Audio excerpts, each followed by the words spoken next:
मैं परमेंद्र आप सबका स्वागत करता हूं लर्न विद परमेंद्र रावत में। इस सेशन में हम सॉल्व करेंगे आर्मी जीडी का एक्चुअल पेपर जो उत्तराखंड में 28 मार्च 2021 को हुआ था। ये पेपर लेंचिडोन एआरओ का था। जो ये पेपर आया था, ये पेपर जो है प्रीवियस ईयर्स पेपर्स के मुकाबले काफ़ी टफ था और टफ होने के साथ साथ इस पेपर के कई क्वेश्चंस में लैंग्वेज की भी प्रॉब्लम थी। तो चलिए शुरू करते हैं। पहला क्वेश्चन आपके सामने है। यहाँ पे ये हिंदी में गलत है, यहाँ पे आएगा 1893। 1893 के शिकागो में होने वाली विश्व धार्मिक सभा में किसे एक प्रभावशाली हिंदू के रूप में सराहा गया? तो ये थे स्वामी विवेकानंद। अगला है, निम्नलिखित में से कौन से राज्य बुद्ध के जीवन से जुड़े थे?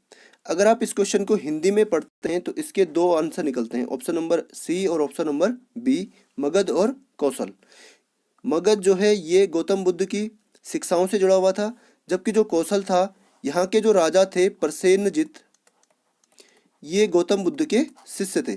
ठीक है, तो हिंदी के हिसाब से इसके दो आंसर आएंगे और इंग्लिश में ये क्वेश्चन बिल्कुल सही है। ठीक है, इंग्लिश में बोला गया है, which of the following kingdoms were associated with the life of Buddha? Buddha के जीवन से कौन सा किंगडम संबंधित है? तो यह है आपका ऑप्शन नंबर बी, कौशल। अगला प्रश्न है, निम्नलिखित में से धौलाधर पर्वतमाला की मशहूर जनजाति का नाम बताओ। तो ये धौलाधर पर्वतमाला है, ये है आपका हिमाचल प्रदेश में, हिमाचल प्रदेश में। और ये धौलाधर पर्वतमाला की जो मशहूर जनजाति है वो है आपकी ऑप्शन नंबर बी, गद्दी। अगला प्रश्न है, आर्द्रता को पूरे तौर पर ग्रहण करने के बाद हवा कहलाती है। तो इस हवा को कहते हैं option number D, saturated air या भरी हुई हवा। इसे संतृप्त एयर भी कहते हैं। क्या कहते हैं? संतृप्त हवा भी कहते हैं।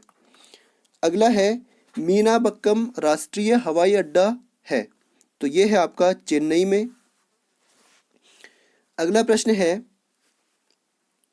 हेडक्वार्टर्स ऑफ किस बैंक का मुख्यालय मणिपुर कर्नाटक में स्थित है? ये मणिपुर नहीं होगा, मणिपाल होगा। ठीक है, मणिपाल होगा।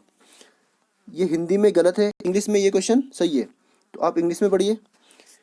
Headquarter of which bank is located in Manipal Karnataka? तो ये है मणिपाल, कहाँ पर है? कर्नाटक में, जबकि यहाँ पे इसने दो अलग अलग स्टेट दे दी है। ठीक है, तो इसका जो राइट आंसर है वो है आपका option number B, Syndicate Bank का हेडक्वार्टर कहाँ पर है? मणिपाल कर्नाटक में। अगला है, भारत में सबसे बड़ी सिंचाई नहर है, यह है आपकी इंदिरा गांधी नहर। राज्यसभा के सदस्यों का कार्यकाल कितने वर्षों का होता है? ये होता है 6 वर्षों का। और साथ ही साथ आपको ये भी याद रखना है कि जो राज्यसभा के जो सदस्य होते हैं वो प्रत्येक 2 साल में 1/3 सदस्य जो हैं सेवानिवृत्त होते हैं। अगला प्रश्न है, दिल्ली की प्रथम मुस्लिम महिला शासक कौन थी? तो ये थी रजिया सुल्तान।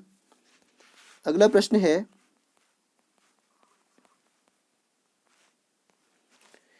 कंबाला एक पारंपरिक भैंस दौड़ का आयोजन किस राज्य में होता है? तो ये राज्य है आपका कर्नाटक।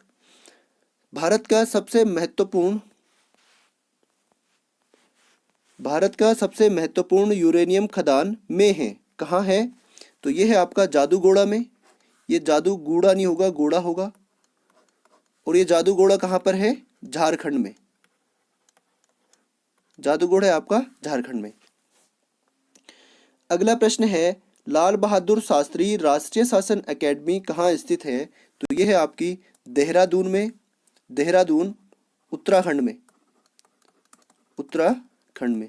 और इसकी स्थापना हुई थी 1959 ईस्वी में। ठीक है, अगला प्रश्न है, खासी और गारो जनजाति मुख्य रूप से में रहते हैं, तो ये रहते हैं मेघालय में। अगला प्रश्न है, भूमध्य रेखा डिग्री मध्याह्न पर स्थित है, तो किस डिग्री मध्याह्न पर है? ऑप्शन नंबर ए, 0 डिग्री मध्याह्न पर। अगला प्रश्न है, कांग्रेस का प्रथम अधिवेशन कहाँ पर हुआ था? तो ये हुआ था आपका मुंबई में। और जो पहला अधिवेशन हुआ था ये हुआ था 1885 ईस्वी में। और इसके अध्यक्ष थे व्योमेश व्योमेश चंद्र जी। अगला प्रश्न है, अगला सेक्शन आपका है साइंस का, और इसका पहला क्वेश्चन आपके सामने है, तांबे का गलनांक डिग्री सेल्सियस होता है तो कितने डिग्री सेल्सियस होता है? Option number B 1085 degree Celsius. अगला है, गन्ना चीनी का आणविक सूत्र है, केन शुगर का जो आणविक सूत्र है वो क्या होता है? तो ये होता है आपका ऑप्शन नंबर सी C12H22O11। मुंह के पीएच का मान से कम होने पर दांतों का क्षय प्रारंभ हो जाता है, तो किससे कम होने पर होता है? 5.5 से। Option number B. अगला है, टेरिस्टेरियल दूरी मापने की कौन सी इकाई सही है? तो यह है आपकी ऑप्शन नंबर ए प्रकाश वर्ष। वनस्पति विज्ञान का अध्ययन है, किसका अध्ययन है? तो यह है आपका प्लांट लाइफ या पौधों के जीवन का अध्ययन। अगला प्रश्न है, प्रकाश संश्लेषण में अधिकतम होता है, किस किस प्रकार के प्रकाश में अधिकतम होता है? तो यह आपका ऑप्शन नंबर डी लाल प्रकाश में अधिकतम होता है। अगला प्रश्न है, प्राथमिक ईंधन कौन सा है? तो यह है आपका कोयला। इनमें से कौन सा रक्त संचार में सहायक है? तो यह है आपका ऑप्शन नंबर ए लिम्फोसाइट्स, सफेद रक्त कोशिका, व्हाइट ब्लड कॉर्पसेल्स, WBC। अगला प्रश्न है, अधिक ऊंचाई वाले क्षेत्र में किस कारण नाक से खून बहने लगता है? तो इसका कारण है ऑप्शन नंबर डी लो एटमॉस्फेरिक प्रेशर, निम्न वायुमंडलीय दाब। कोरोनोग्राफ का प्रयोग के लिए किया जाता है, तो इसका प्रयोग किया जाता है ऑप्शन नंबर ए सूर्य के कोरोना का अवलोकन करना और तस्वीरें खींचना। अगला है, आप वायुगतिशास्त्र से क्या समझते हैं? What do you understand by aerodynamics? तो इसका जो राइट आंसर है वो है आपका ऑप्शन नंबर ए, यह हवा या गैस के प्रवाह में होने वाली हलचल का विज्ञान है। अगला प्रश्न है, हर्ट्ज की इकाई क्या है? तो इसकी इकाई है ऑप्शन नंबर बी फ्रीक्वेंसी। अगला प्रश्न है, निम्नलिखित में से पहला गणना यंत्र कौन सा है? तो ये यंत्र है आपका अबेकस, ऑप्शन नंबर बी। अगला प्रश्न है, रिवॉल्वर का आविष्कार किसके द्वारा किया गया था? तो ये किया था option number D Samuel Colt ने। अगला प्रश्न है, निम्नलिखित में से किसे कृत्रिम बुद्धि का जनक माना जाता है? तो इनमें से जो है जॉन मैकार्थी को कृत्रिम बुद्धि का जनक माना जाता है, ठीक है। Option number D father of artificial intelligence John McCarthy. अगला प्रश्न है,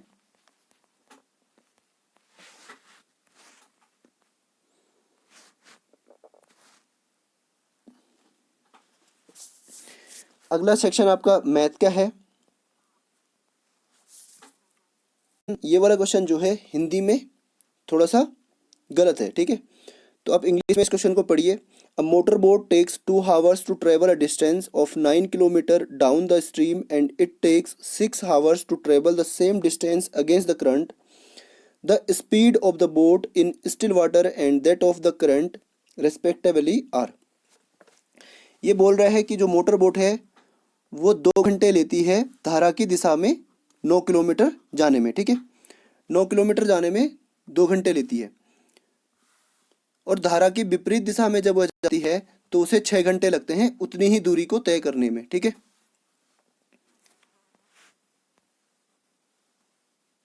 करते हैं,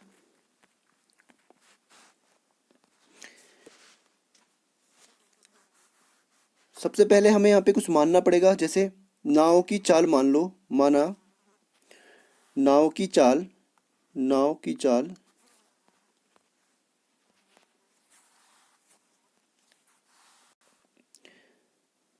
नाव की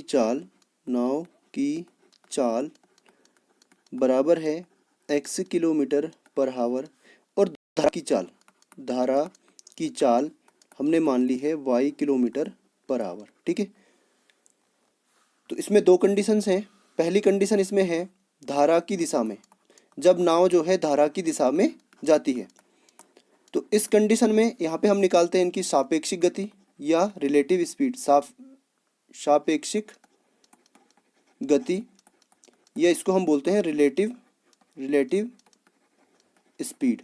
ठीक है, तो यहाँ पे रिलेटिव स्पीड होगी, रिलेटिव स्पीड अगर धारा की दिशा में हम जा रहे हैं तो रिलेटिव स्पीड प्लस में होगी x plus Y kilometre per hour होगी। ठीक है, और डिस्टेंस हमें दे रखी है 9 किलोमीटर की, यहाँ पे दे रखा है। ठीक है, डिस्टेंस कितनी है 9 किलोमीटर, और टाइम कितना लगा, पहली कंडीशन में टाइम लगा उसे 2 घंटे, टाइम है आपका 2 आवर।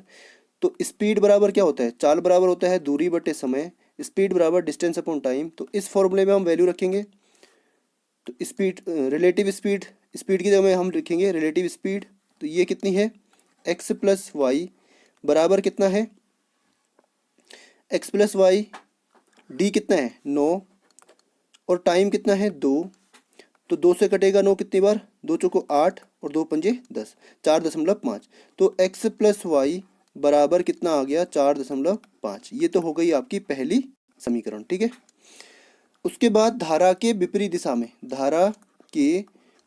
दिशा में जब नाव जाती है, दूसरी कंडीशन। ठीक है, विपरीत दिशा में जाने पर यहाँ पे जो रिलेटिव स्पीड होगी वो क्या होगी, x माइनस रिलेटिव स्पीड बराबर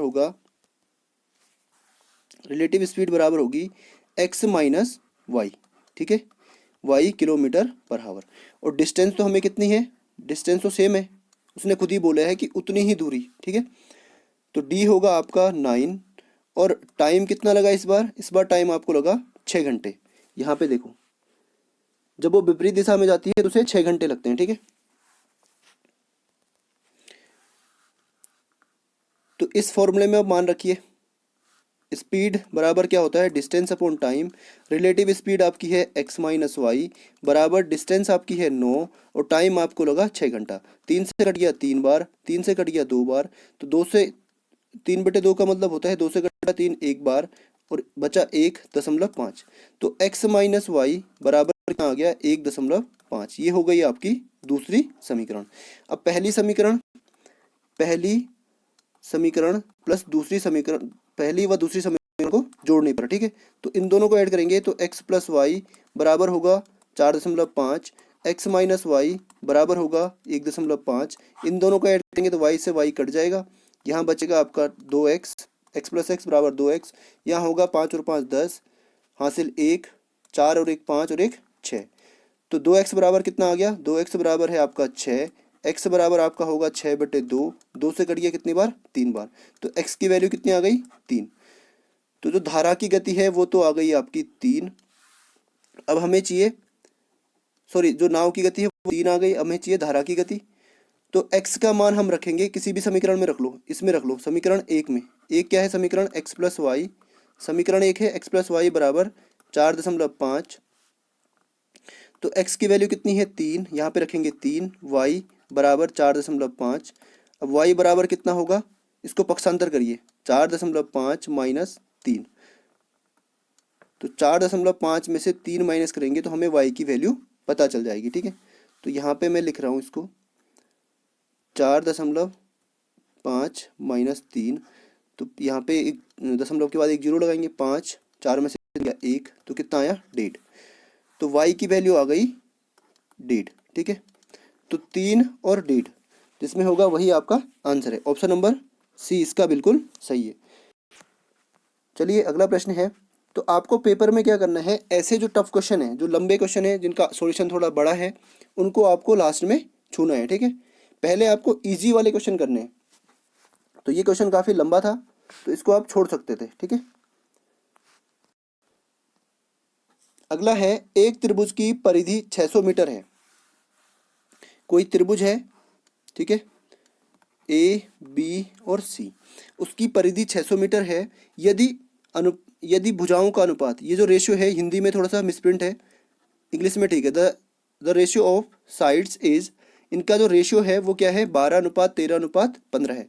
अगर हम रेशियो को स्टैंडर्ड फॉर्म में लिखें तो इसको हम लिख सकते हैं 12x, 13 को हम लिख सकते हैं 13x, और इसको हम लिख सकते हैं 15x। ठीक है, तो ये भुजा हो गई ए, ये बी और ये सी।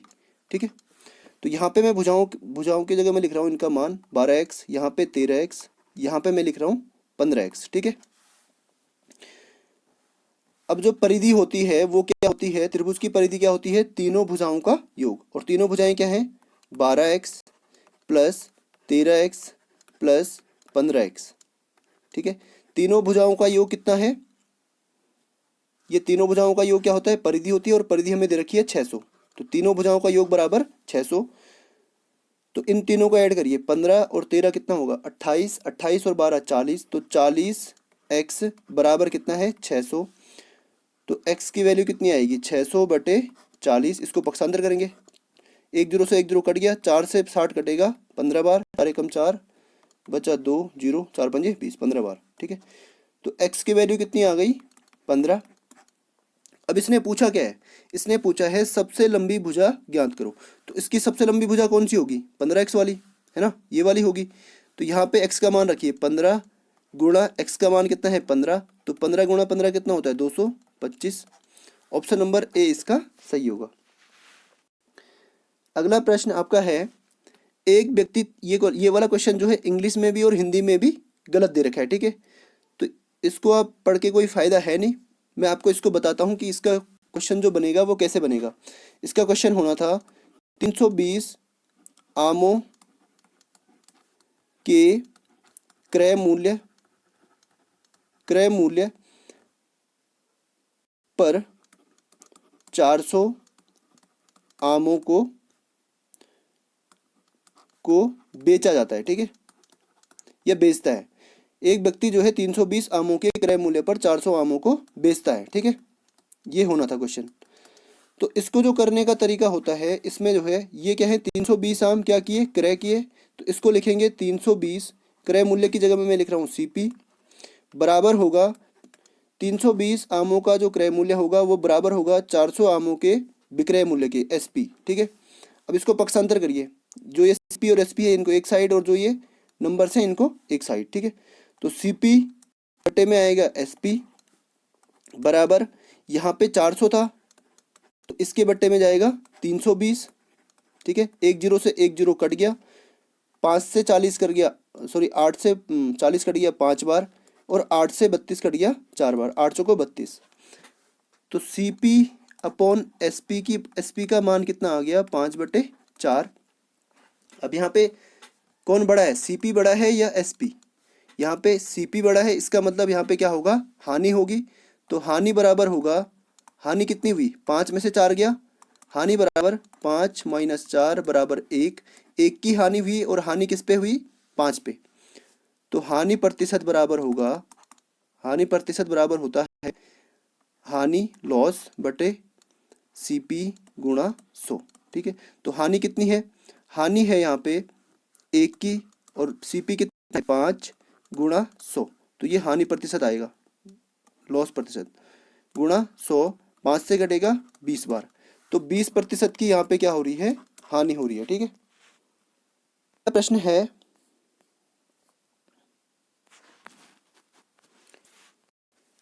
अराइज शब्द के अक्षरों को कितनी बार व्यवस्थित किया जा सकता है।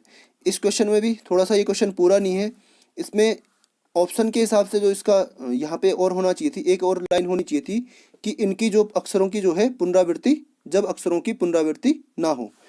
तो इसके लिए हम क्या करते हैं, पहले यहाँ पे चलिए 5 बॉक्स बनाइए। ठीक है, 1 2 3 4 और 5।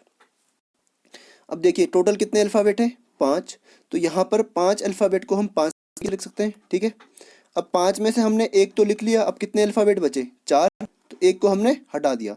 इन चारों को हम लिख सकते हैं 4 तरीके से, उसके बाद यहाँ से एक फिर हटाइए, उसके बाद बचे 3, इन 3 अल्फ़ाबेट्स को भी हम 3 तरीके से लिख सकते हैं, उसके बाद बचे 2, फिर 2 तरीके से, फिर 1 तरीके से। ठीक है, उसके बाद इन सबको गुणा कर दीजिए, 4 पंजे 20, 3 60 दूना 120, तो इसका जो आंसर होगा वो होगा 120। 120। कितना होगा? 120। Option number B. अगर यहाँ पे बोला गया होता कि इन अक्षरों की हम पुनरावृत्ति कर सकते हैं तो उस हिसाब से इसका आंसर होता 5 खाने फिर से बनाइए, 1 2 3 4 5। तो 5 बार हम पाँचों को लिख सकते थे, फिर से हम 5 बार लिख सकते थे, फिर से 5, फिर से 5 और फिर से 5। तो 5 पंजे 25, पंजे 125, पंजे 625, 625 गुणा 5 बराबर इसका आंसर होता 5 पंजे 25, 5 दूना 10 और 2 12 और 5 छक्का 30 और 1 31। 3125 इसका आंसर होता अगर इसमें बोला गया होता कि अगर इनकी पुनरावृत्ति हो सकती है। अगला प्रश्न है परमेय और अपरमेय संख्या का गुणनफल है। तो इनका गुणनफल हमेशा एक अपरमेय संख्या होती है। जैसे 2 एक परमेय संख्या है और √2 एक अपरमेय संख्या है, तो इनका गुणनफल क्या होगा? 2√2।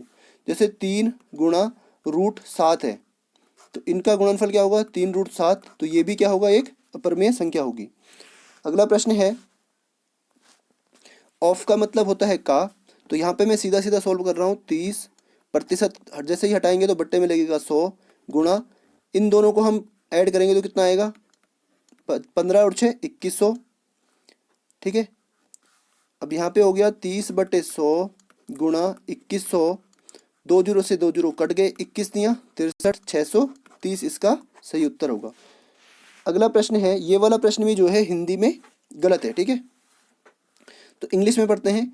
ए और B can do a work in 10 days and 15 days respectively if A it's starts on the work and both work alternatively day after day in how many days will the work be completed. ये कह रहा है कि ए और B किसी काम को जो है ए करता है 10 दिन में, बी करता है 15 दिन में, और दोनों क्या करते हैं? एक एक दिन छोड़कर कार्य करते हैं। तो दोनों एक एक दिन छोड़कर काम करते हैं, तो कितने दिन में वो काम को पूरा करेंगे? ठीक है, तो चलिए शुरू करते हैं। ऐसे क्वेश्चंस में हम क्या करते हैं? ए और बी इनका सबसे पहले एलसीएम निकालते हैं। ए करता है 10 दिन में, बी करता है 15 दिन में, इनका एलसीएम आएगा 30। एलसीएम निकालना मैंने आपको सिखा दिया है। उसके बाद हम क्या करते हैं? यह है एलसीएम। उसके बाद हम क्या करते हैं? इस वाले से इस एलसीएम को डिवाइड करते हैं। कितनी बार कटेगा? 2 बार। तो इसकी एफिशिएंसी की 10 तियां 3 बार कटेगा। 10 तियां 30 3 बार कटेगा। उसके बाद 15 से काटेंगे तो कितनी बार कटेगा? 2 बार। तो ए की एफिशिएंसी कितनी है? 3 है। बी की एफिशिएंसी कितनी है? 2 है। एफिशिएंसी मीन्स क्षमता। उसके बाद उसने बोला है कि वो एक एक दिन छोड़कर काम करते हैं। ए और बी, पहले ए ने स्टार्ट किया, पहले दिन ए ने काम किया और ए की एफिशिएंसी कितनी है एक दिन की? 3 है। दूसरे दिन बी ने काम किया, उसकी एफिशिएंसी कितनी है? 2 है। तो 2 दिन तक उन्होंने टोटल काम कितना किया? 5। भाई 2 दिन तक उन्होंने कितना काम किया? 3 और 2 5। एक दिन इसने किया, एक दिन इसने किया, टोटल कितने दिन किया? 2 दिन। तो यहाँ पे मैं लिख सकता हूँ 5 काम कितने दिन में किया? 2 दिन में।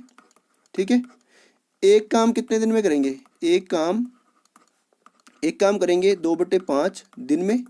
ठीक है, तो हमारे पास तो कितना काम है? 30 काम। तो 30 काम करेंगे 2/5 गुणा 30। 5 से 30 कट गया 6 बार, 6 दूना 12। तो 12 दिन में करेंगे दोनों मिलकर। ठीक है, अलग अलग दिन। पहला आंसर इसका बिल्कुल सही है, ऑप्शन नंबर ए। अगला प्रश्न है, आयु का औसत 20 वर्ष है। यदि पहले 6 लड़कों की आयु का औसत 19 सही 1/2 वर्ष हो तो 7वें लड़के की औसत आयु क्या होगी? तो औसत का फॉर्मूला होता है, औसत बराबर आंकड़ों का योग बटे आंकड़ों की संख्या। ठीक है, तो इसको आप याद कर लीजिए। तो पहली कंडीशन में यहाँ पे मान लो 7 लड़कों की कुल आयु का योग क्या है? x है। कितना है? x वर्ष है। और 6 लड़कों की कुल आयु का योग कितना है? y वर्ष है। ये हमने मान लिया है। ठीक है, तो औसत बराबर क्या होता है? औसत का फॉर्मूला होता है आपका औसत बराबर योग, आंकड़ों का योग बटे आंकड़ों की संख्या। ये होता है। ठीक है, तो औसत की जगह में हम लिखेंगे 7 लड़कों का औसत कितना है 20, तो यहाँ पे लिखेंगे 20 बराबर योग कितना माना है हमने x बटे संख्या कितनी है, टोटल लड़के कितने हैं 7, तो x की वैल्यू कितनी आ गई 20 गुणा 7, ये पक्षांतर कर दिया 7 दुना 14 140 बराबर x। तो 7 लड़कों की कुल आयु कितनी आ गई 140। अब 6 लड़कों की बात करते हैं, तो औसत कितना है 6 लड़कों का 19 सही 1/2, और 19 सही 1/2 को हम लिख सकते हैं 19 सही 1/2, 2 19 दूना 38, 38 प्लस 1 39/2 हम इसको लिख सकते हैं, ठीक है 19/2 को।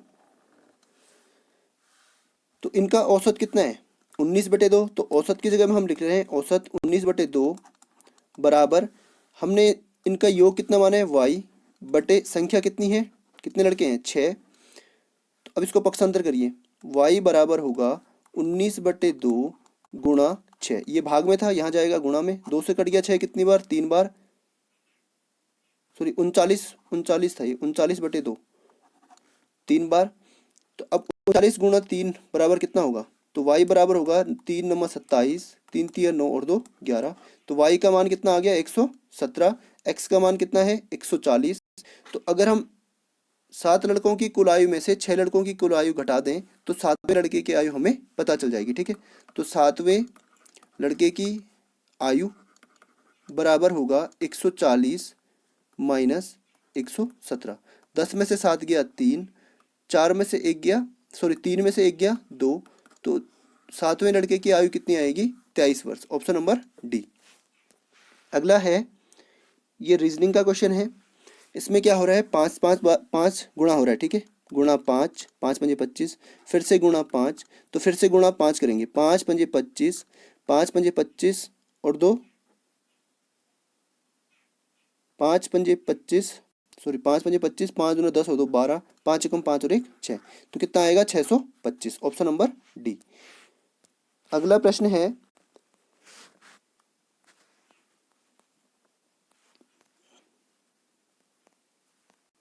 एक बहुभुज के 44 विकर्ण हैं तो इनकी भुजाओं की संख्या बताओ। तो जो ये विकर्ण होते हैं, बहुभुज के विकर्णों की संख्या होती है, विकर्णों की संख्या ये हमें तो दे रखी है कितनी 44, और विकर्णों की संख्या होती है n-3/2 बराबर हमें दे रखा है 44, ठीक है।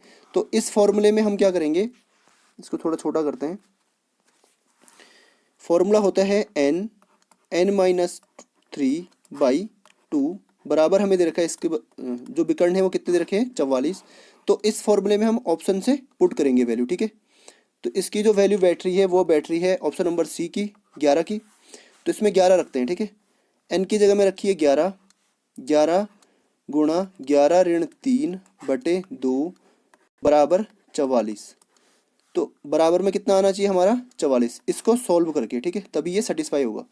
तो 11 गुणा 11 में से 3 गया 8/2, 2 से कट गया 8 4 बार, तो 11 चौको 44 और बराबर में भी क्या है 44 है, तो ये वाली वैल्यू बिल्कुल सही बैठ रही है, ठीक है। तो ऑप्शन नंबर सी इसका सही होगा। अगला प्रश्न है, इसमें पूछा गया है 1589 मिलीग्राम को ग्राम में बदलो। तो इसके लिए आपको पता होना चाहिए 1 ग्राम बराबर कितना होता है, 1 ग्राम बराबर होता है 1000 मिलीग्राम।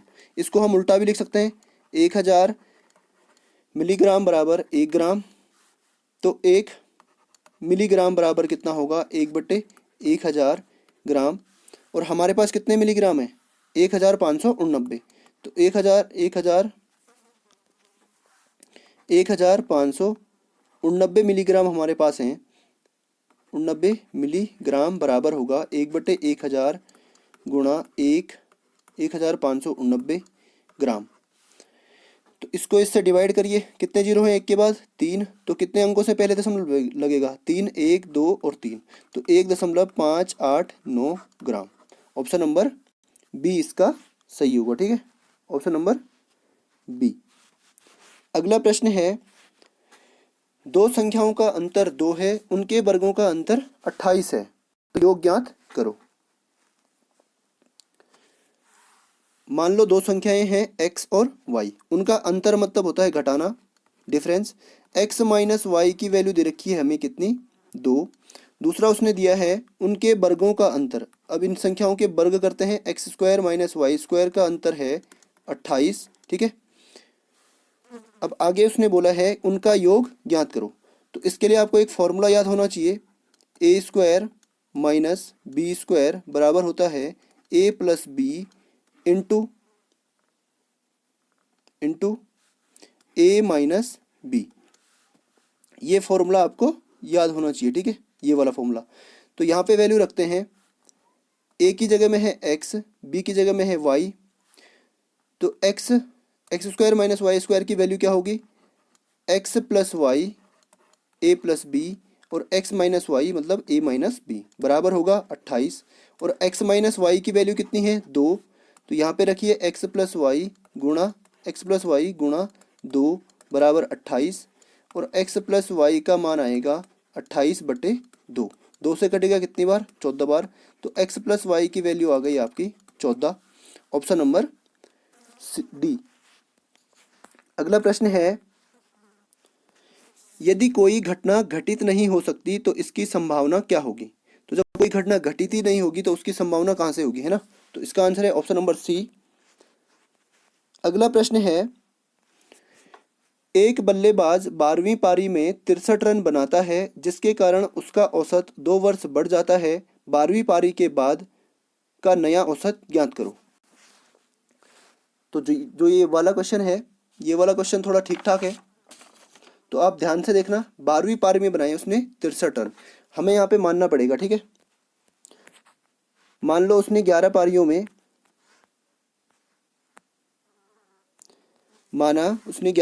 क्या किया, माना उसका 11 पारियों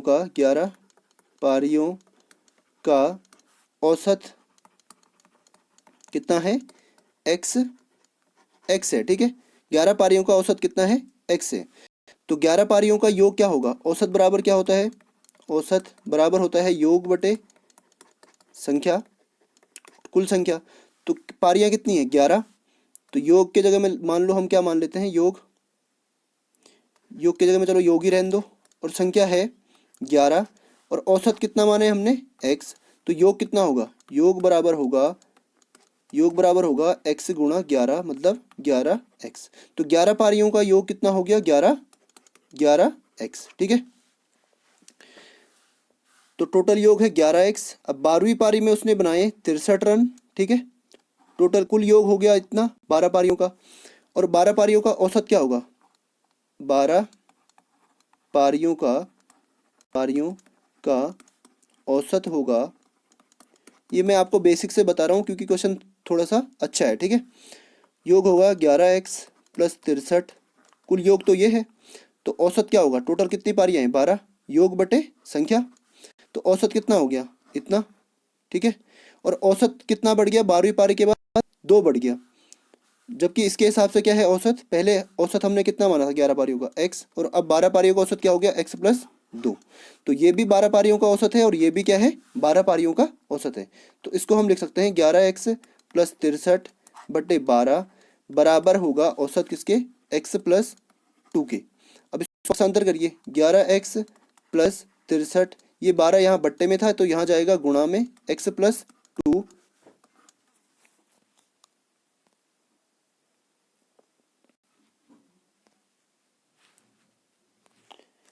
आगे सॉल्व करते हैं, 11x प्लस 63 बराबर होगा यहाँ पे 12x प्लस 12 दूना 24। अब इसको पक्षांतर करेंगे, ये 11 को लाइए यहाँ पे और ये 24 को ले जाइए उधर, ठीक है। तो यहाँ पे होगा, मैं यहाँ पे लिख रहा हूँ, ठीक है। अब यहाँ से आगे, यहाँ से लिख रहा हूँ मैं यहाँ पे, ठीक है। तो आगे होगा 63 माइनस 24 बराबर होगा 12x। अब इस 11 को हम इस साइड ले गए, ठीक है, माइनस 11x। तो यहाँ बच गया 13 में से 4 गया 9, और 5 में से 2 गया 3, और यहाँ बच गया 12 में से 11 गया, 12x में से 11x गए, कितने बचे, 1x।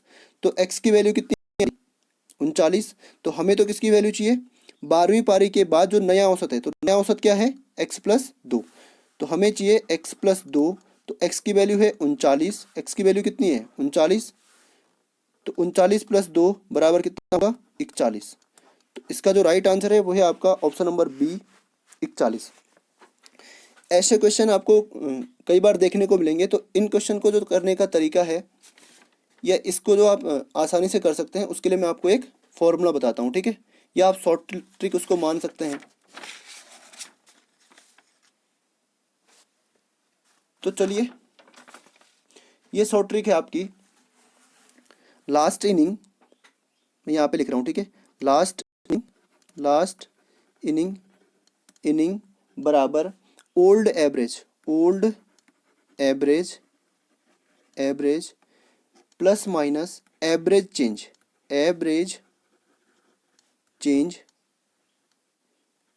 और इसी के साथ गुणा में है टोटल इनिंग, ठीक है। लास्ट इनिंग मतलब है जो लास्ट पारी में हमने रन बनाए थे 63, ठीक है। उसके बाद जो ओल्ड एवरेज है, जो पुराना औसत है, वो है हमने मान लिया, मान लो x, ओल्ड एवरेज हमने मान लिया x, हमें पता नहीं है।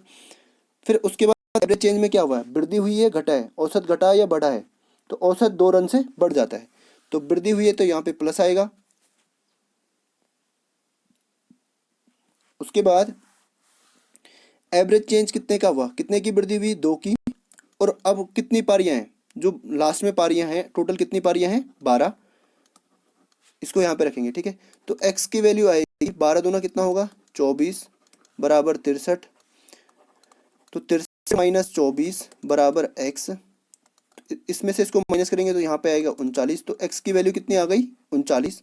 और बाद का जो औसत है वो कितना है, कितना बढ़ा 2, तो इसमें 2 ऐड कर देंगे 41, जो नया औसत है, ठीक है। तो इसका जो राइट आंसर है वो है 41। तो इस तरीके से क्वेश्चन को हम आसानी से या जल्दी से कर सकते हैं, ठीक है। तो इसे आप याद कर लीजिएगा, ये आगे बहुत काम आएगा, ठीक है। अगला प्रश्न में रीजनिंग का है। यहाँ पे क्या हो रहा है, 31 में से 6 माइनस हुआ, फिर से 25 में से 6 माइनस हुआ, ठीक है। और दूसरी वाली सीरीज में क्या हो रहा है, इसमें 6 ऐड हो रहा है, यहाँ पे 7 और 6 13, उसके बाद 13 और 6 19, फिर 19 6 कितना होगा, 19 प्लस 6 होगा 25। तो इसका जो राइट आंसर है वो है आपका ऑप्शन नंबर सी। अगला सेक्शन आपका रीजनिंग का है और इसका पहला क्वेश्चन है, पुरुष को महिला, महिला को लड़की और लड़की को लड़का, लड़का को लड़का को कार्यकर्ता के रूप में एक कोड भाषा में लिखा गया है। फिर 6 साल की महिला का कोड क्या होगा। तो महिला को क्या बोल रहे हैं यहाँ पे, महिला को क्या बोला गया है, लड़की, तो महिला के लिए क्या आएगा, लड़की, ऑप्शन नंबर बी। अगला प्रश्न है, 3 है, फिर 5 है, फिर 7 है, फिर 9 है, फिर 11 है। तो ये जो सीरीज चल रही है, ये बोल रहा है इसमें से विषम खोजें। तो ये सीरीज चल रही है प्राइम नंबर की, अभाज्य संख्याओं की, ठीक है। तो इसमें से जो है 9 जो है वो अभाज्य संख्या नहीं है, ऑप्शन नंबर डी। अगला प्रश्न है, एक व्यक्ति, कोई व्यक्ति यहाँ पे खड़ा है, सॉरी, एक व्यक्ति की ओर, कोई व्यक्ति है, इसकी ओर इशारा करते हुए दिनेश ने कहा, दिनेश यहाँ पे है, ठीक है, दिनेश ने इशारा किया इस व्यक्ति की तरफ, कहा उनका एकमात्र भाई, इनका कोई भाई है एक्स, ठीक है, एकमात्र भाई, मेरी बेटी के पिता, मेरी बेटी मतलब दिनेश की बेटी, इसकी कोई बेटी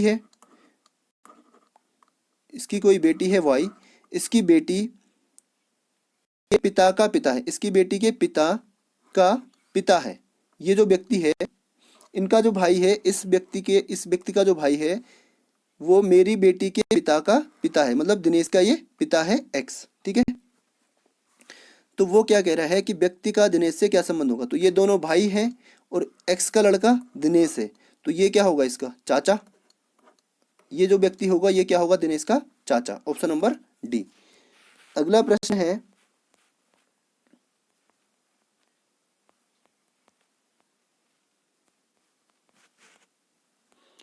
अगला प्रश्न आपके सामने है, निम्न में से नंबर जोड़ी समूह चुने जो दूसरों से अलग है। तो यहाँ पे ये दे रखा है हमें, ठीक है। तो यहाँ पे ध्यान से देखिए, 6 से जो है 36 डिवाइड होता है आसानी से, ठीक है, 6 से 36 डिवाइड होता है। और 2 से 32 भी डिवाइड होता है, 5 से 15 भी डिवाइड होता है, जबकि 4 से 42 डिवाइड नहीं होता पूरी पूरी तरीके से, ठीक है। तो ऑप्शन नंबर सी इसका बिल्कुल सही होगा। अगला प्रश्न आपके सामने है,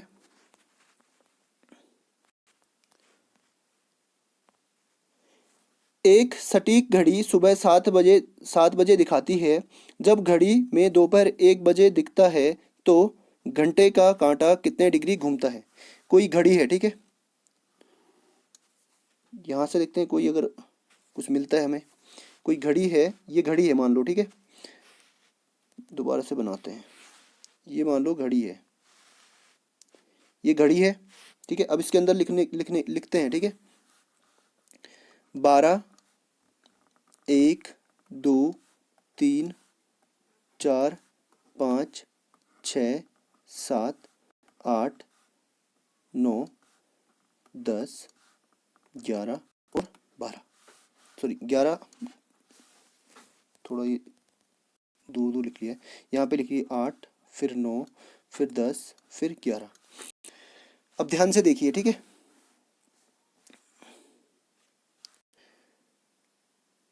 जो घंटे की सुई होती है वो यहाँ से यहाँ तक का जो पूरा चक्कर लगाती है ऐसे, कितने घंटे में लगाती है, 12 घंटे में।